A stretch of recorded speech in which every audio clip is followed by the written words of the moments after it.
The $600 federal unemployment boost is set to end in just a couple of days, and that has the city of Jackson trying to help more than 1,500 residents who can't pay their water bills. Christiana Ford tells us how. It's really been a struggle, for us trying to figure out how to take care of everything. Unfortunately, when COVID-19 hit and our kids had to stay home from school, my husband wasn't able to really work much anymore, so he's been home with the kids. And the financial dominoes keep falling for families like Laura Thomas's.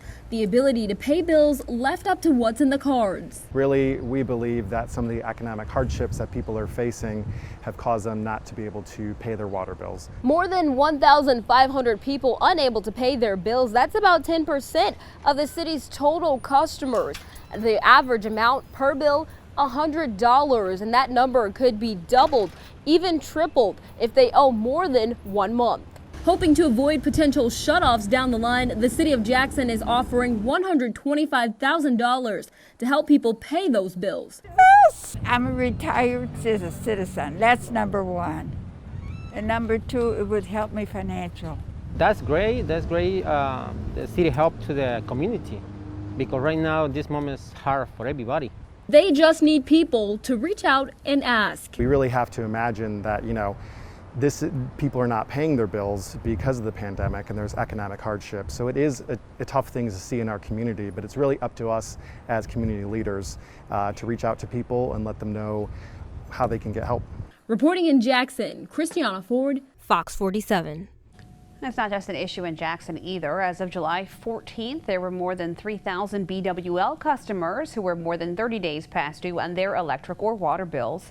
That utility is also offering help.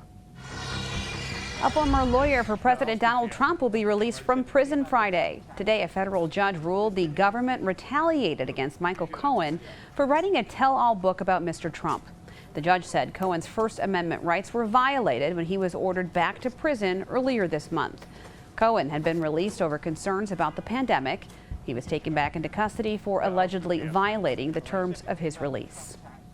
More legal trouble for the former Minneapolis police officer at the center of the George Floyd case. Derek Chauvin and his estranged wife Kelly face felony tax evasion charges. According to court documents, the two are accused of failing to report hundreds of thousands of dollars in income. With penalties and interest, they now owe more than $37,000.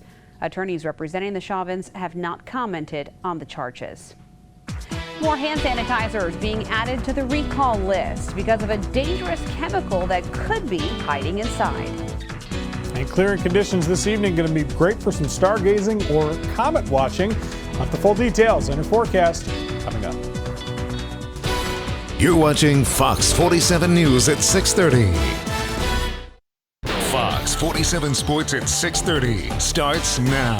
Good evening, everybody. Sports items on a Thursday night. We begin with an impressive performance this week by the newly crowned Michigan Women's Amateur Golf Champion, Anna Kramer, and the golf course that hosted the 5-day tournament, Michigan State's Forest Acres West. The details tonight of yesterday's finish from Fox 47's Seth Wells. With the Michigan State golf seasons canceled, it had been a while since Forest Acres West had held a competitive golf tournament. Even with a reduced grounds crew staff, the course was in great shape for the championship. Yeah, we have a wonderful maintenance team. Our superintendent, I'd put him up against anybody that there is around, and he cares deeply about the golf course. He cares deeply about the product that he presents and that we present to people, and they do whatever it takes. After grinding through a long week with poor weather conditions from time to time, Spring Lake native Anna Kramer took home the amateur championship this afternoon to secure the biggest win of her young career. It's definitely, I would say, the biggest. I did win the GAM stroke play championship a few years ago, but I wanted to win this one for a really long time, so it's really special that I finally got the win here, so yeah. Wonderful play this week, and it's just wonderful to see everybody enjoying the golf course and enjoying our community. Reporting in East Lansing, I'm Seth Wells. Michigan State football workouts paused at the moment because a staff member tested positive this past weekend for the virus, and now the players are all being tested in response. Michigan State head coach Mel Tucker continues to offer instruction about his word of the week, and tonight's word is identity. Take it away, Mel Tucker, you old wordsmith, you. Identity is a noun, and the definition is the fact of being who or what a person or thing is. Used in a sentence, it will sound like this. MSU fans share a common identity. They are diehard supporters of the Spartans. And remember, Spartan fans, continue to stay safe and go green. Baseball seasons hardly begin in late July, but this is a one-of-a-kind sports year, we hope anyway, right? 2 Major League games open the revised schedule tonight, and the Detroit Tigers open in Cincinnati tomorrow night. Meanwhile, Lansing's Cooley Law School Stadium tonight, it's a sellout for the Lemonade League opener. All 100 left field tickets at $12 a piece have been sold. An 18-game series between teams of college players beginning tonight. 4 of these players are from Michigan State, including Zaid Walker. And he tells us this activity should help all of his Spartan teammates improve toward playing a normal season next spring, so they hope.